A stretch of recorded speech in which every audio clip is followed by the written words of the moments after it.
welcome to the show today. My name is Chef Andy, and I've got the privilege of introducing my guest for today as well. And her name is Fortune. And we're going to be working on a very, very simple dish. But before we begin, I'll of course give you a rerun of the ingredients just to give you an idea of what to expect for the dish of today, which is a very simple Kenyan style pilau. Now from the front, you will require about 2 tablespoons of some cumin powder.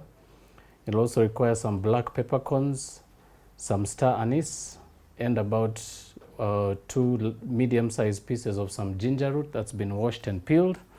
You'll also require about 1 tablespoon of tomato paste, a few cumin seeds, a few cinnamon sticks, and about 3 pieces of garlic clove. You'll also require 2 to 3 medium-sized pieces of potatoes, about 2 medium-sized tomatoes, and 1 medium-sized onion. You'll also require some fresh coriander, about 1 cup of some basmati rice, about 200 grams of some cubed beef, some oil to cook with, some water, some salt for seasoning, and last but not least, a bit of some aluminium foil which we'll be incorporating in the cooking. But before we proceed, we'll of course give you this chance to freshen up and unwind, and we'll catch you after a very, very short break.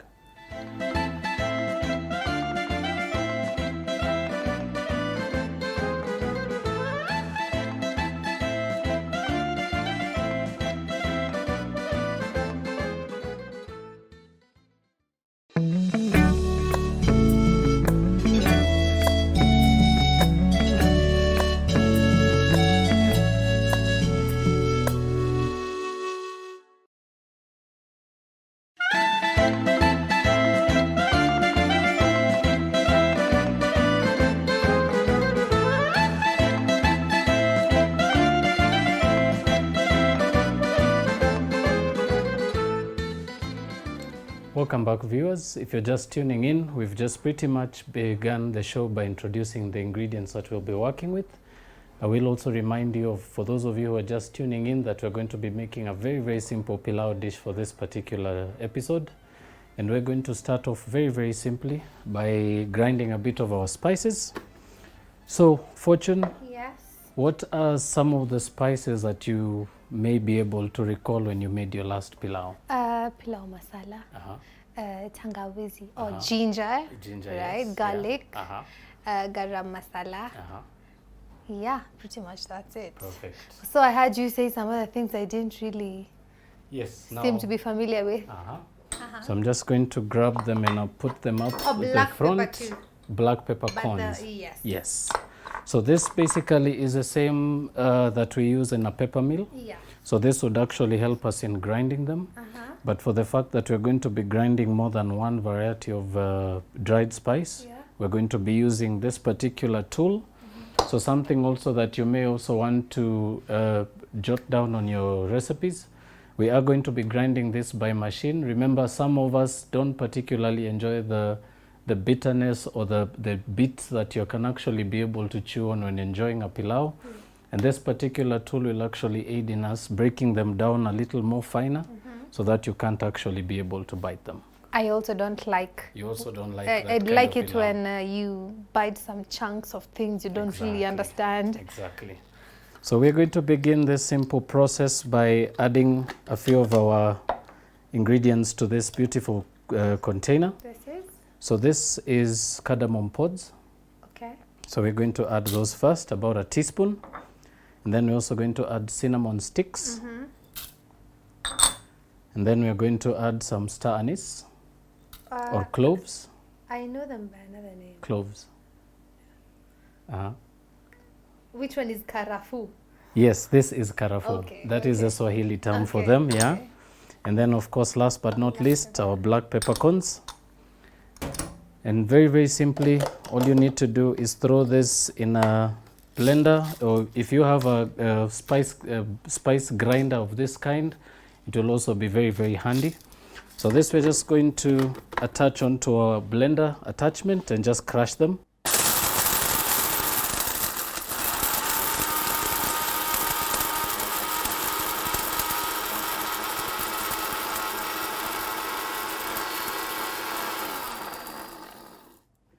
Right. Now, very simply, always give it a bit of a shake. And then you can proceed to pop that open. Can I get like already ground powder from Yes, the you can a actually. mixture of all those. Yes. On most occasions you may also encounter that you may find the pilau masala that's already ground. Yes. So you can actually be able to use that. But if you can also be able to find the particular spices in their raw form, or you can also buy them whole. But of course, if you don't have something to grate them or to grind them in, you can also use a pestle and mortar. It will of course not give you as fine of a mixture as our spice grinder, but it will of course make it also a little easier for you to break them up a bit. And as you can be able to get from the aroma, it really actually activates the spice, yeah? Yes. So simple as that. So now you pretty much have an idea of how best to work around your ingredients without actually having them bite size. Sure. Right, so we're going to proceed now to turn on some heat and place our pot on the heat.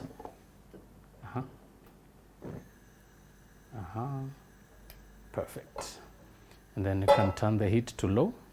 So we're going to start off, you can go all the way around. So we're going to start off by activating or bringing out the aromas in our spices by just sauteing them or just frying them, or rather even just heating them on a pan without any oil at all. So I'm just going to begin by adding those in there. Wow. So what happens at this stage is you're basically going to activate the spices. Remember, they're very, very bland when they're whole. But once you grind them and you burn them up a little bit on your pan, that smoke that you're actually able to see is any particular water or fluid that may still be in the spices. And what happens is it actually brings the spices up to life. And this is also one particular way of bringing out the pilau aroma into the room as well. Right, so once that's in there. This is condensation. No, this is just drying them out. Okay. Yes. So we're also going to add a generous amount of oil. Remember, this has to be able to keep your rice moist all the way at the end. So be sure to add about Should I stir? Yeah, you can stir. So this should actually give you about 1.5 to 2 tablespoons of oil. And this we always do on low heat so that we actually don't burn the spices. Remember, you can also have if you actually burn the spices at this stage, it will carry forward all through your meal and you'll have a burning sensation right through. Okay. Now next up, we're going to add our meat. Remember at this, yes, we're going to be using some topside, which has already been cubed. So I'm just going to add those in there. And we're just going to keep frying that right up until the meat has absorbed the flavors and is nicely browned in color. Still under low heat, right? Still under low heat, yes. And while you do so, I'm also going to grind some of the other ingredients in here. So I'm also Very nice aroma. very beautiful aroma, yeah? Right, so in the same container that you grinded your spices in, we're also going to add a bit of our onions, a bit of our garlic, and as well our ginger. Now the beautiful thing about this device is that it actually helps you to break down the consistency of your ingredients, making sure that they're almost in a puree consistency. So I'm just going to return that to the back here and proceed to do the same as we did for the spices.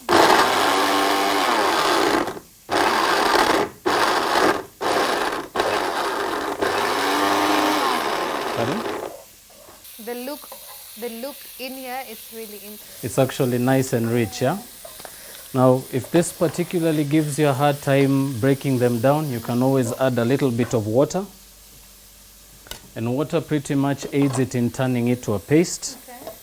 So I'm just going to return that and grind it a little more.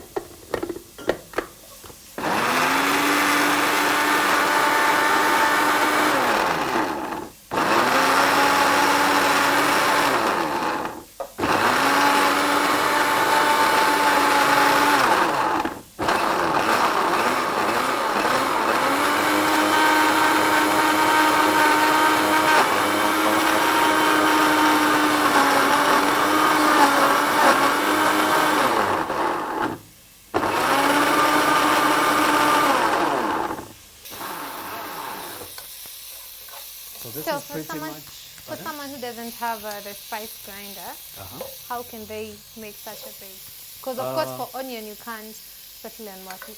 Well, what you can also do is you can also use a grater.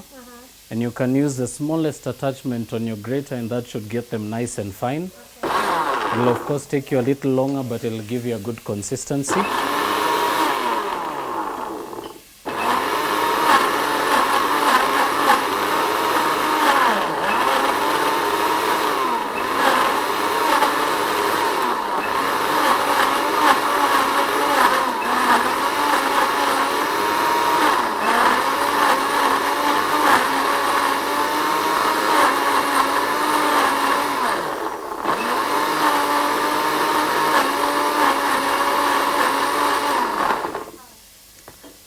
Right, so by this stage you should actually have a nice consistent paste. Okay.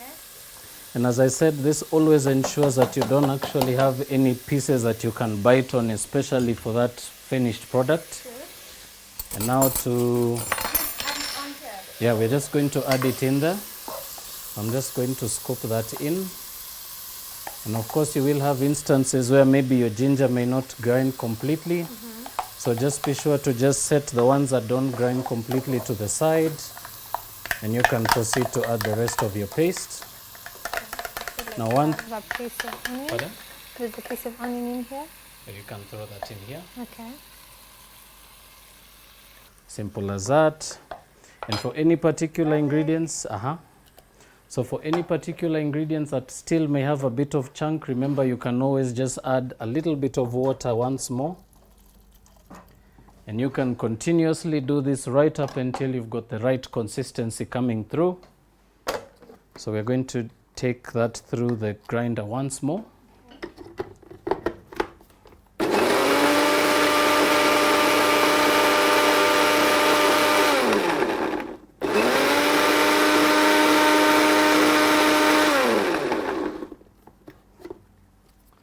Right, and once that's done, you can now simply proceed to pour out any particular juices in your spice crusher.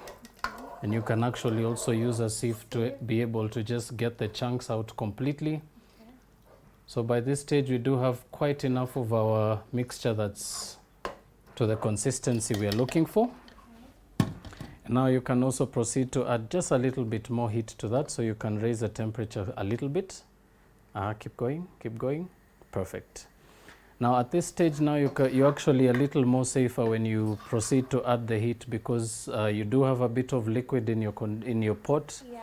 And another thing is, because now the spices are already infused and the meat has actually started to brown, so you can actually now have the chance to of course incorporate the rest of your ingredients. So we're going to start by of course cooking down our tomatoes. And I'll start the process by removing the eye of the tomato. And why are we not blending this too? Now for this particular one, I'm going to begin by first cutting this into quarters. Okay. Because what happens is this may take longer to break down when it's whole. Okay. So you can just proceed to quarter that before you begin to blend. And this basically just to make it easier. Yeah, we're going to blend this too. Once you've removed the eye, proceed to also slice that into quarters, and you can proceed to discard the eyes. This we never cook with. Okay. Right, once your tomatoes are cubed, we're just going to quickly grab a jug which will be able to grind all our pieces together. And of course, once more, very important to have a bit of water in there. This will actually aid in giving it a nice pasty consistency. And we're going to do the same once more.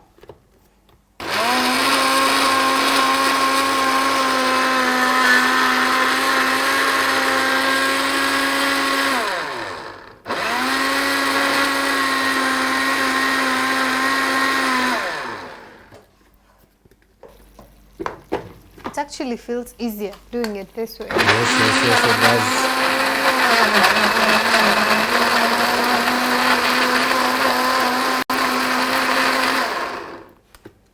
Right, so once your tomatoes are pureed up, we're going to proceed to add that to our meat mixture. Okay. And now basically at the point we've gotten now, you're basically now going to continue to cook the sauce. And as it continues, it's going to thicken as well and then proceed to infuse. So at this stage, basically all you need to do is continue to cook your mixture at medium to high heat.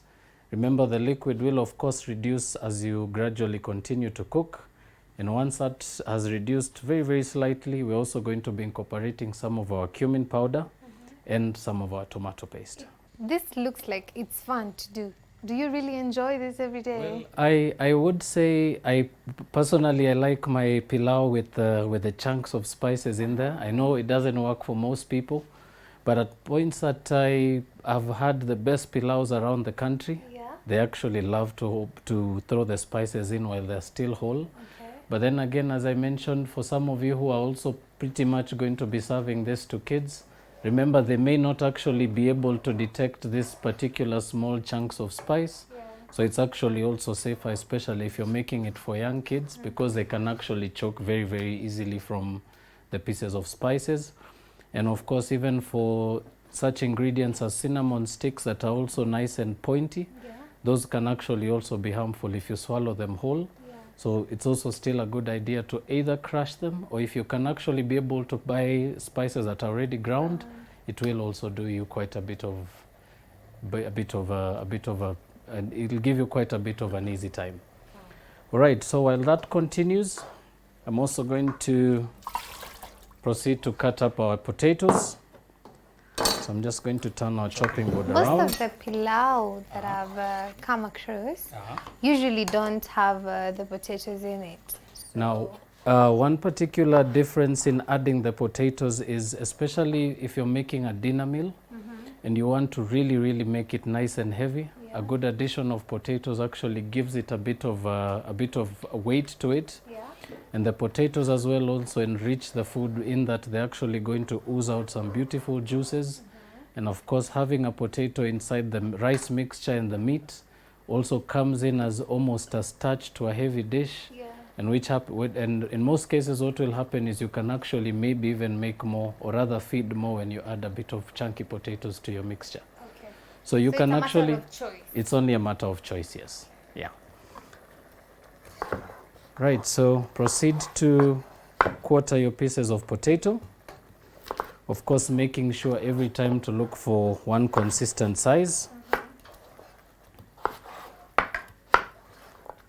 And proceed to do the same for the last and final piece. It's really thickening. Yes, and that's one particular good pointer when you're actually making the sauce. Remember, that beautiful thickening process is basically where your spices continue to really build up in flavor. And another thing is, because you're also cooking down the water, which sometimes you don't want to have too much, especially when your rice goes in, it actually makes sure that your ingredients cook through and your meat cooks through. So what happens is, at the point where your liquid starts to really, really thicken, you're going to proceed now to add your cumin powder. Yeah, you can use all of it. And also, we're also going to be using some tomato paste. This also enriches the sauce and the flavor. So this, you're only going to require 1 heaped teaspoon. So what is the importance of the cumin seeds? I think I should reduce this a little bit. Now, one particular beautiful thing about cumin, it's actually a very, very good addition to food. Over and above giving it a beautiful aroma, it actually is also very good for your system. It cleans out your bloodstream very, very nicely. And it also gives... Now we're going to just add the rest of our ingredients. And remember, of course, we are doing it at low heat. If you notice your pot is, of course, bubbling too much, you can add just a little bit of water. A little bit of Just a little bit of water. And what happens is, once you add that in, you also be able to control the temperature in your pot. You can also alternatively continue to cover with a lid. And of course, the bubbling will always continue as your liquid continues to reduce. But very important to make sure that it doesn't dry out too fast, because you also not be able to coat your rice once it goes in. Okay. All right, so now to that we're going to add our final ingredient, which is our chopped coriander leaves. So this I'm just going to bunch up on the chopping board. and I chop actually very have a finely. question about the tomato paste. What would happen if we put all of this in there the same way we did with the cumin seeds? What happens is with tomato paste, especially if you use too much in one particular dish, it makes it very hard, and actually your system will of course fight the point. It'll actually fight you. It'll become very, very hard for your system to break it down.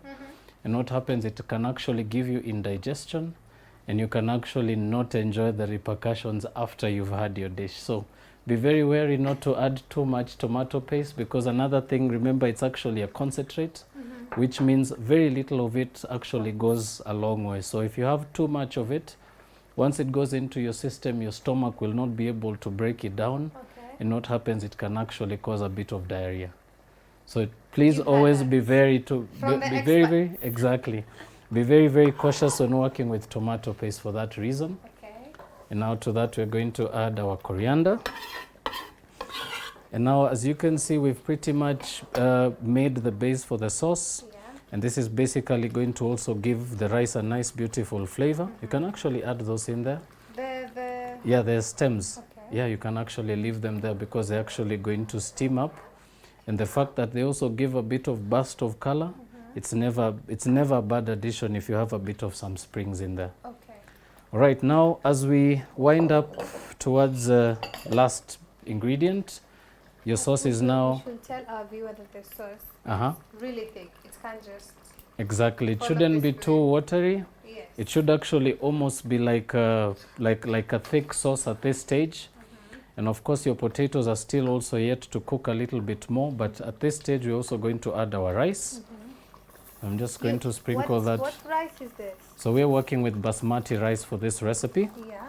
It's one of the best or top shelf rice varieties. Yeah, you can actually stir, but go very, very slow.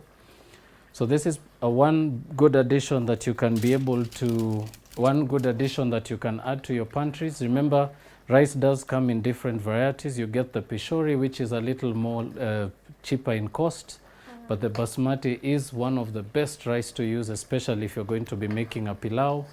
And of course, if you're looking at really wowing your guests, you're of course always going to be looking for the best and the top shelf ingredients.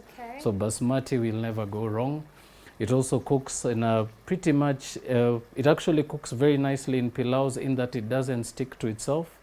And it actually swells up really nicely, making it able to absorb all the liquid. So my question is, since you already added the rice into the sauce we have, are we not supposed to measure like a ratio of 1:2 when it comes to rice? Now what happens is, because this particular stage is just to coat the rice, we are of course going to be using the same quantity of water that we use to the rice. And that should actually aid in making sure that there's enough water. Yeah, you can actually give it a nice light stir.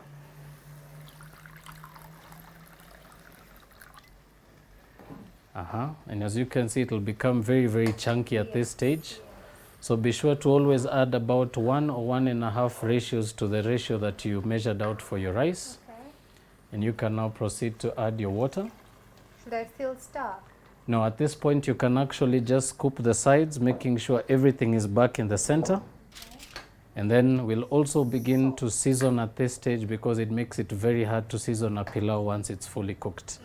So to that I'm going to add about 1 teaspoon of salt.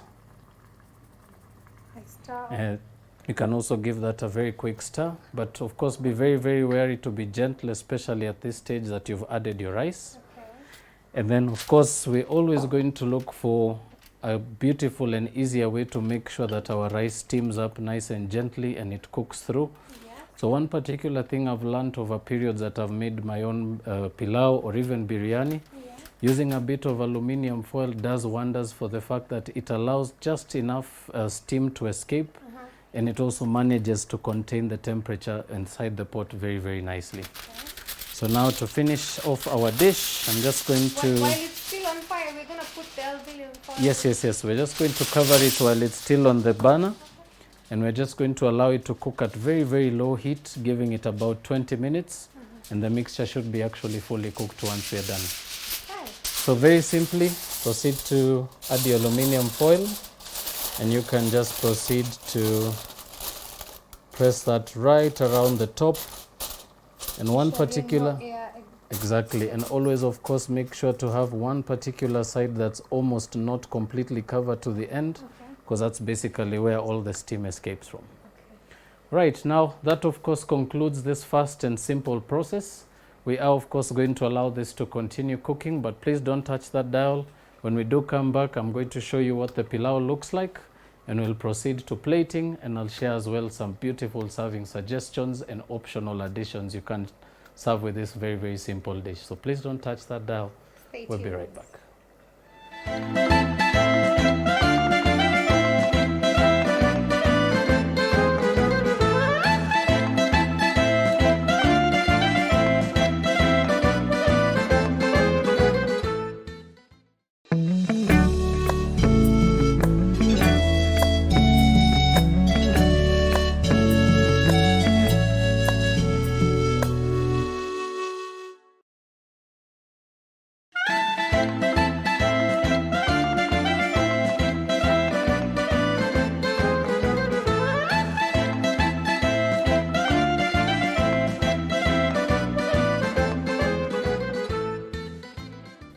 Welcome back, viewers. If you're just catching up with the show today, we've been working on a very, very simple Kenyan style pilau.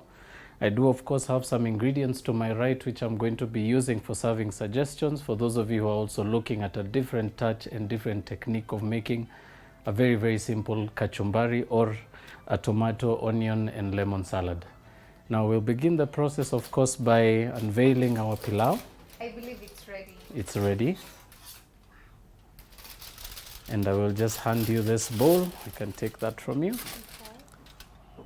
I shouldn't mix it, right? Yeah, just cook right over the top, not all the way to the bottom. This way, right? Perfect. And while she continues to help us dish up, I'm also going to take you through a very, very simple kachumbari, which of course I will begin by slicing julienne some tomato that's already been seeded.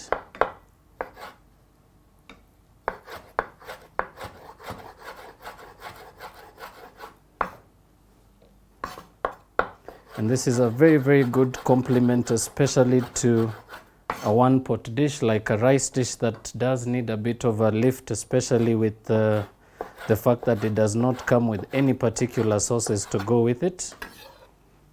So I'm going to begin by adding my tomatoes into a bowl. Perfect. So just going to sit that on the plate, and I'll just move that to the side for you to be able to see from the cameras. Next up, we're going to slice some onion. Okay. Very, very simple technique I like to use to get them nice and thin. I only use the front part of the knife. Okay. So very simply, by holding the knife very firmly next to your fingertips, just run your knife, then turn over. Simple as that. You can do the same for the other piece. And it's something you can learn over time. It does You're need... not even looking at it. Well, it does grow on you, especially if you're holding knives for pretty much long hours. Okay. But what happens is it gives you a nice, beautiful slice of onion. And then, of course, next up, I'm going to be adding some lemon, and I'll give you a spoon to just help me mix that through. So very simply, into your tomatoes and onions, squeeze in about half a lemon. Why do we use this lemon on the salad, the kachumbari? What happens is it gives it a refreshing taste. It also livens up the flavor and kills that very potent onion flavor that you get from eating raw onion. So it's also a very, very good way to enjoy raw onions without actually having that very, very strong aftertaste and smell as well. And then to that, I'm just going to shred in some coriander leaves. Can mix that through. And of course, being the Kenyan that I am, many of you of course know that we're very, very passionate about having a kachumbari salad with with a pilau. Are we going to sprinkle some salt? Yes, we are going to season that with some salt. So I'm going to add a small pinch. And of course, once that's ready, you can proceed to serve it either on the side of your dish, or you can actually just top up your simple pilau. You can actually break the chunks of onion as well. You can see it's nice and colorful, yeah? So that little bit of lemon juice that we add also brings a nice, beautiful, uplifting shine to your kachumbari. Okay. So everything doesn't look very blunt and gray. Okay. Yeah. And what about some few pieces of pepper? Pepper like chilies? Yes, chili. Yeah, you can actually use chilies, especially if you're looking for that strong kick of heat. Yeah, you can actually chop chilies in here as well. But of course, always important to make sure not to do so, especially if you're going to be serving your meal to kids. And that, ladies and gentlemen, is my very simple take of a Kenyan style pilau. Fortune, I hope you've had a bit of fun on the show today. I have really learned a lot. I didn't even know there's traditional pilau and there's Kenyan pilau and I didn't know. Now, on the next episode where we're going to, or rather in a future episode where I may actually go very Arabic and very traditional, the traditional pilau, Yes. I'll be sure that you'll be on the show with us, right? My pleasure. But for this and many other episodes, you will of course conclude by giving it a taste, just to make Always a sure, pleasure. exactly, just to make sure that we got the taste right. Okay, so can I start with it? Yes, yes, yes. Good. Really nice. Awesome. And with that, ladies and gentlemen, we come to the end of the show, where I will bid you farewell, thanking you once more for tuning in with us today. And remember, for any of you that may want to air your comments, views, or any queries pertaining the show, do remember to write back to us through our Facebook page, that's BrandPlus TV Kenya. And if you missed out on this episode, you can be able to also recap on this through our YouTube channel, that's BrandPlus TV Kenya as well. But from the studios, we wish you a lovely evening, God's blessings, and we'll see you soon.